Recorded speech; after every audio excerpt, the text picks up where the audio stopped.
மெய்வெளியின் செய்திகள் ஆதரவு வழங்குவோர் Satcon Holidays.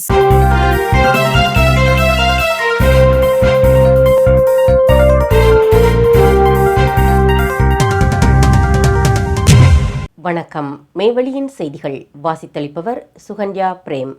முதலில் இலங்கைச் செய்திகள்.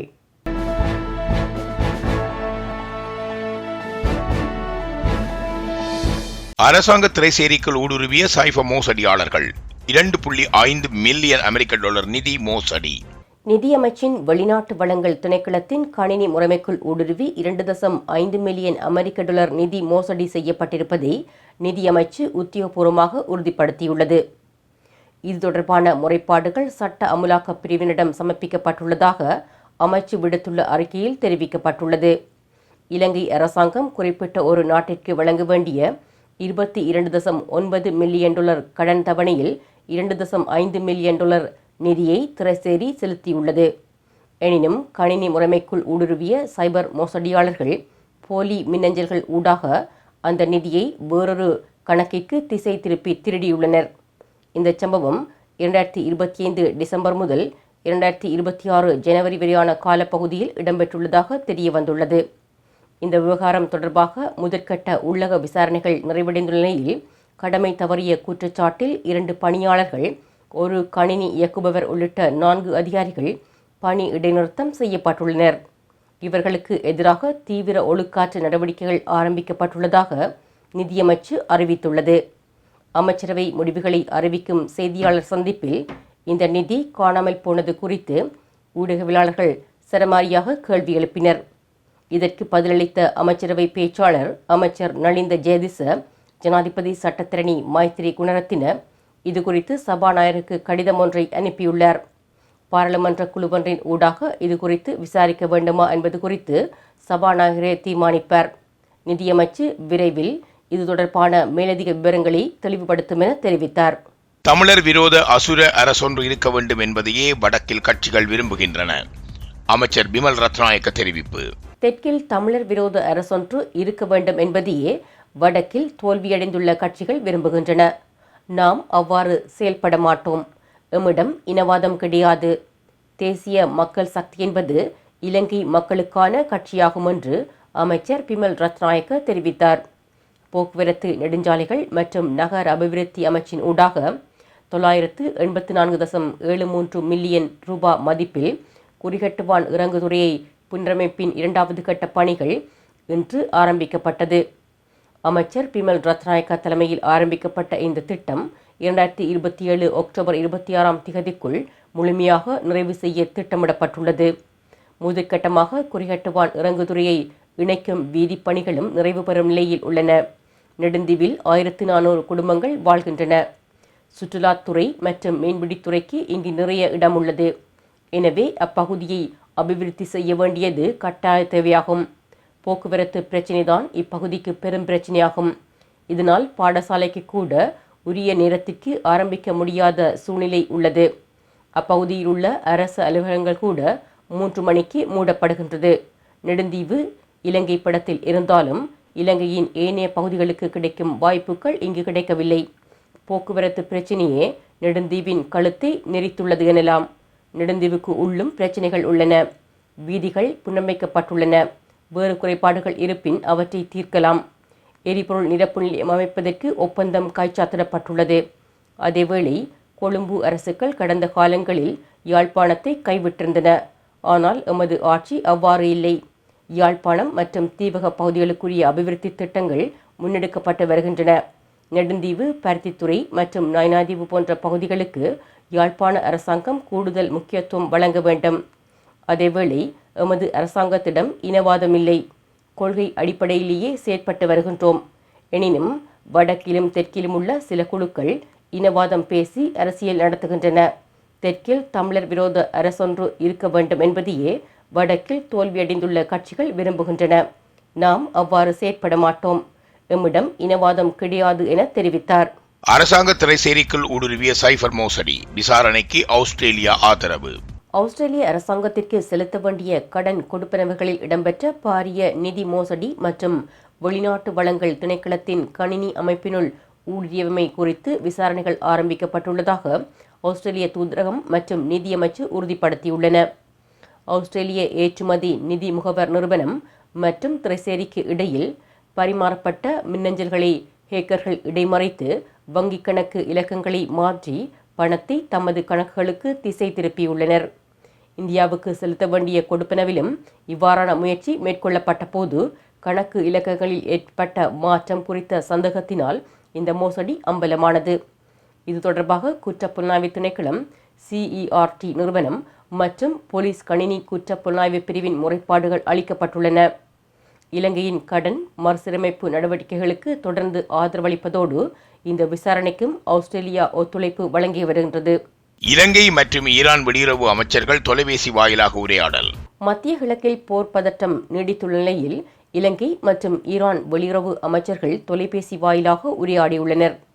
இலங்கைக்கு அண்மித்த கடற்பரப்பில் ஈரானிய கடற்படை கப்பலான ஐரிஸ்தேனா மீது நடத்தப்பட்ட தாக்குதலை தொடர்ந்து அதிகரித்துள்ள பதட்டங்களுக்கு மத்தியில் இந்த உரையாடல் இடம்பெற்றுள்ளது. இந்த சம்பவத்தின் போது இலங்கை அரசாங்கம் எடுத்திருந்த நடவடிக்கைக்கு ஈரான் வெளியுறவு அமைச்சர் அப்பாஸ் அரக்சி நன்றி தெரிவித்திருந்தார். இலங்கையில் உள்ள ஈரான் தூதரகம் வெளியிட்ட அறிக்கையின்படி ஐரிஸ்தேனா கப்பல் மீதான தாக்குதலை அமெரிக்காவால் நிகழ்த்தப்பட்ட போர்க்குற்றம் என்று விவரித்து அமைச்சர் அரக்சி கண்டித்துள்ளார். சர்வதேச மனிதாபிமான சட்டம் மற்றும் 1949 ஆண்டு ஜெனீவா உடன்படிக்கைகளின் கடுமையான மீறலாக அமைந்த இந்த தாக்குதலை ஈரான் ஒருபோதும் மறக்காது என்று அவர் மேலும் வலியுறுத்தினார். குற்றவாளிகளை பொறுப்பேற்கச் செய்ய ஈரான் அனைத்து சட்ட மற்றும் அரசியல் வழியையும் பின்பற்றும் என்று அவர் உறுதியளித்தார்.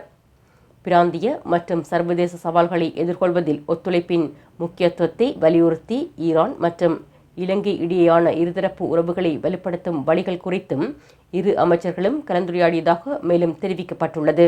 பாரம்பரிய புத்தாண்டு விளையாட்டுகளை தவிர்ந்த சீரழிவு கொண்டாட்ட செயற்பாட்டாளர்களுக்கு எதிராக நடவடிக்கை. பாரம்பரிய புத்தாண்டு விளையாட்டுகள் தவிர்ந்த வேறு செயற்பாடுகளை உள்ளடக்கிய புத்தாண்டு கொண்டாட்டங்கள் மீது நடவடிக்கை எடுக்கப்படும் என அரசாங்கம் அறிவித்துள்ளது. இதுபோன்ற சீரழிந்த செயல்களுடன் நடத்தப்பட்ட புத்தாண்டு கொண்டாட்டங்கள் குறித்த தகவல்கள் தற்போது சேகரிக்கப்பட்டு வருவதாக புத்த சாசன பிரதியமைச்சர் கமககெதிர திசநாயக்க தெரிவித்துள்ளார். சம்பந்தப்பட்ட தகவல்களை முறையாக சேகரித்த பிறகு நிகழ்ச்சிகளை ஏற்பாடு செய்த தனிநபர்கள் மற்றும் நிறுவனங்கள் மீது தகுந்த நடவடிக்கை எடுக்கப்படும் என்று அவர் தெரிவித்தார். சிங்கள மற்றும் தமிழ் புத்தாண்டு காலங்களில் சீரழிந்த செயல்கள் உள்ளிட்ட புத்தாண்டு கொண்டாட்டங்கள் ஏற்பாடு செய்யப்பட்டதாகவும் இது இந்த நாட்டின் கலாச்சாரத்தை அழித்து வருவதாகவும் கலாச்சார விவகாரங்கள் அமைச்சு தெரிவித்துள்ளது. இந்த சீரழிந்த நடவடிக்கைகள் தொடர்பாக அண்மையில் நடைபெற்ற செய்தியாளர் சந்திப்பில் பேசிய தேசிய சுதந்திர முன்னணி தலைவர் விமல் வீரவன்ச கடுமையாக விமர்சனங்களை முன்வைத்திருந்தார். தமிழக அரசியல் தலைவர்களுக்கு ஆதரவு தெரிவித்து யாழ்ப்பாணத்தில் பதாதைகள். தமிழக சட்டமன்ற தேர்தலை முன்னிட்டு தமிழக அரசியல் தலைவர்களுக்கு ஆதரவு தெரிவிக்கும் வகையிலான பதாகைகள் யாழ்ப்பாணத்தின் பல்வேறு பகுதிகளில் காட்சிப்படுத்தப்பட்டுள்ளன. தமிழக சட்டமன்ற தேர்தல் வியாழக்கிழமை இன்று நடைபெறவுள்ள நிலையில் அனைத்து பரப்புரை நடவடிக்கைகளும் செவ்வாய்க்கிழமை மாலையுடன் உத்தியோகபூர்வமாக நிறைவடைந்தன. 2026 தமிழக சட்டமன்ற தேர்தலில் ஆளும் கட்சியான திமுக, எதிர்க்கட்சியான அதிமுக, நாம் தமிழர் கட்சி மற்றும் நடிகர் விஜய் தலைமையிலான தமிழக வெற்றிக் கழகம் உள்ளிட்ட பல கட்சிகள் போட்டியிடுகின்றன. இந்த தேர்தலை முன்னிட்டு நாம் தமிழர் கட்சியின் தலைமை ஒருங்கிணைப்பாளர் சீமானுக்கு ஆதரவு தெரிவிக்கும் வகையிலான பதாகைகள் யாழ்ப்பாணத்தின் முக்கிய இடங்களான யாழ் பொது நூலகம் மற்றும் மாவட்ட செயலகம் போன்ற பகுதிகளில் காட்சிப்படுத்தப்பட்டுள்ளன. அதேவேளை தமிழக வெற்றிக் கழகத்தின் தலைவர் விஜய் மற்றும் ஆளுங்கட்சியான திமுக ஆகியவற்றுக்கு ஆதரவு தெரிவிக்கும் வகையிலான தேர்தல் பரப்புரை பதாகைகளும் யாழ்ப்பாணத்தின் பல இடங்களில் காட்சிப்படுத்தப்பட்டுள்ளமை குறிப்பிடத்தக்கது. செய்திகளில் இனி வருவன இந்திய செய்திகள். Discover the magic of Sri Lanka with Satkin Holidays. From breathtaking beaches to ancient temples, we offer curated travel itineraries for every kind of traveler. Our experts design the perfect journey, tailored to your needs and interests, ensuring you make the most of your time in Sri Lanka. Experience Sri Lanka's vibrant culture, pristine nature, and world-class hospitality with Satkin Holidays. Book your unforgettable adventure today with Satkin Holidays.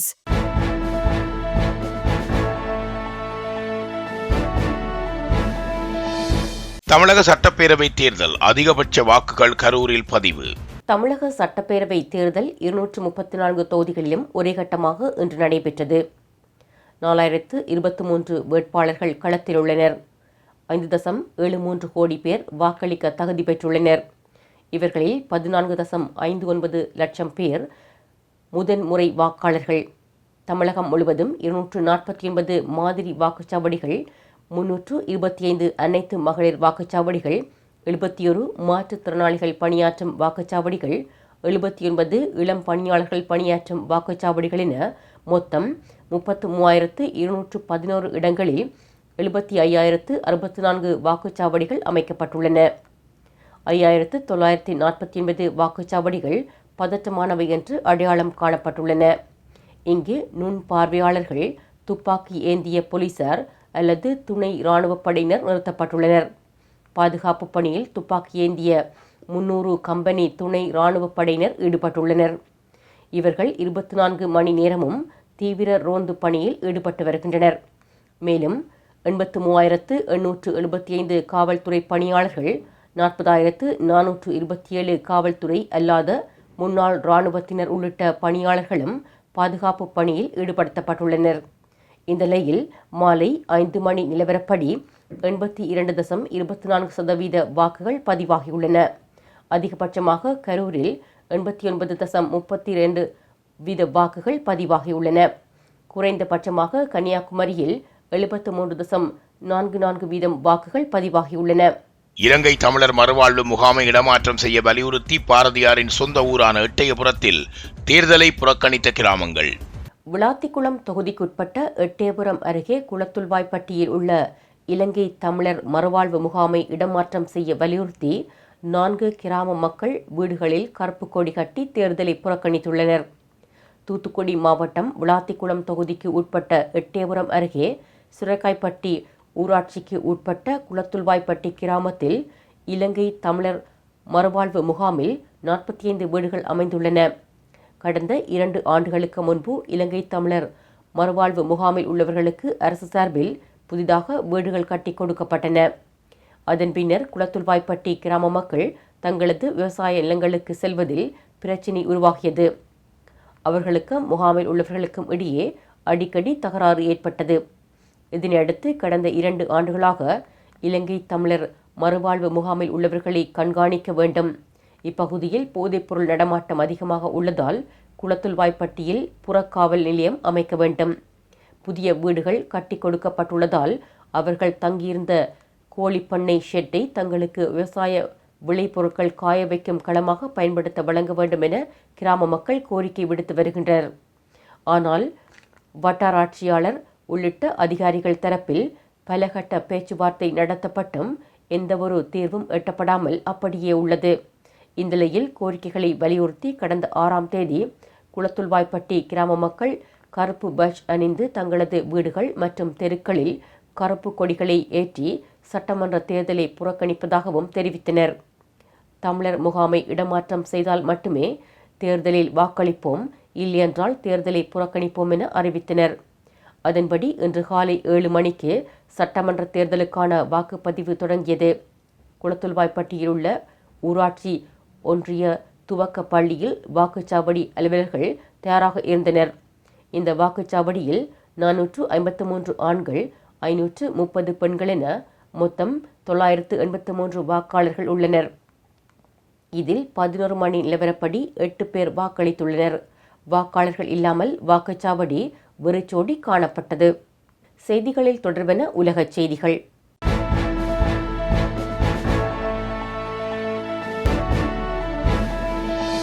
பிரிட்டனில் கட்டாய ராணுவ பயிற்சி மீண்டும் வருமா?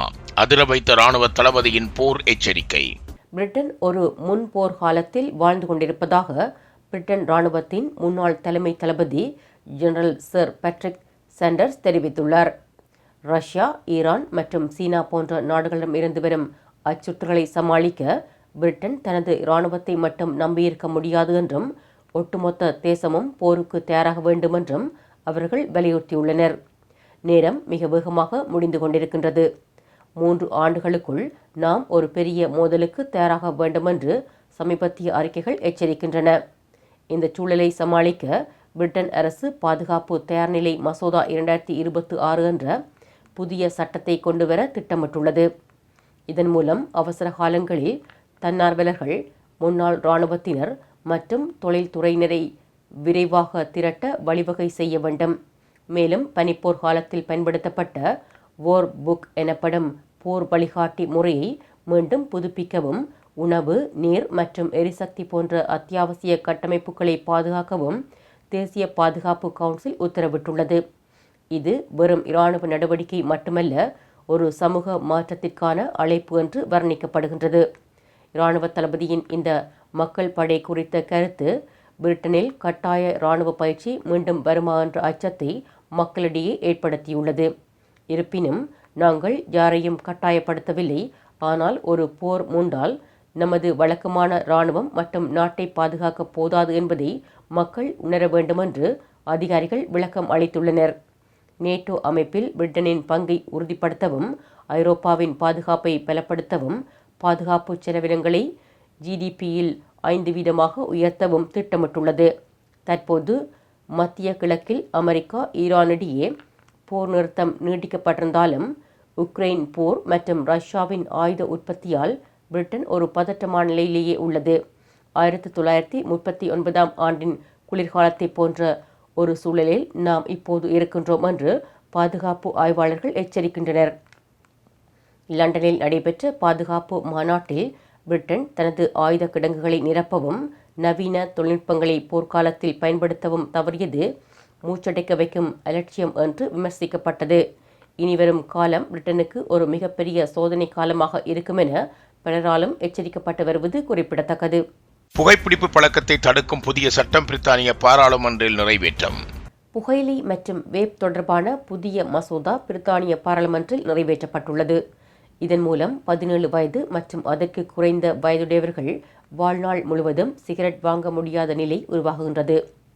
2009 ஜனவரி 1க்கு பிறகு பிறந்தவர்கள் புகைப்பிடிப்பு பழக்கத்தை தொடங்குவதை தடுக்கும் நோக்கில் இந்த புதிய சட்டம் கொண்டுவரப்பட்டுள்ளது. இது புகைப்பழக்கமற்ற தலைமுறை உருவாக்கும் முயற்சியாக கருதப்படுகின்றது. சட்டம் அமலுக்கு வந்தால் புகையிலை, வேப்பிங் மற்றும் நிக்கோட்டின் பொருட்கள் தொடர்பான விதிமுறைகளை மேலும் கடுமையாக கட்டுப்படுத்த அரசுக்கு புதிய அதிகாரங்கள் வழங்கப்படும்.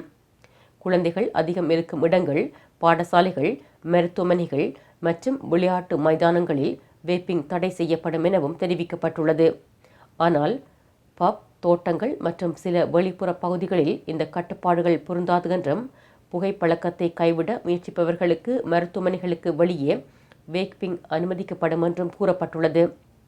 எவ்வாறாயினும் பொது சுகாதாரத்தை பாதுகாக்கும் நோக்கில் இது வரலாற்று முக்கியத்துவம் வாய்ந்த சட்டமாக பார்க்கப்படுகின்றது. இத்துடன் மெய்வழியின் செய்திகள் நிறைவு பெற்றன. தொடர்ந்தும் மேல்திக செய்திகளை பார்வையிட www.மெய்வழி.com என்ற இணையதளத்தை பார்வையிடுங்கள். மேலும் மெய்வழி ஆப்பையும் பதிவிறக்கம் செய்து கொள்ளுங்கள். வணக்கம்.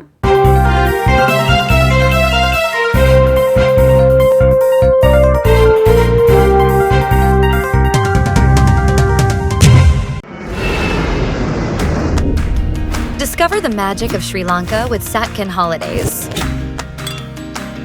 From breathtaking beaches to ancient temples, we offer curated travel itineraries for every kind of traveler. Our experts design the perfect journey, tailored to your needs and interests, ensuring you make the most of your time in Sri Lanka. Experience Sri Lanka's vibrant culture, pristine nature, and world-class hospitality with Satkin Holidays. Book your unforgettable adventure today with Satkin Holidays.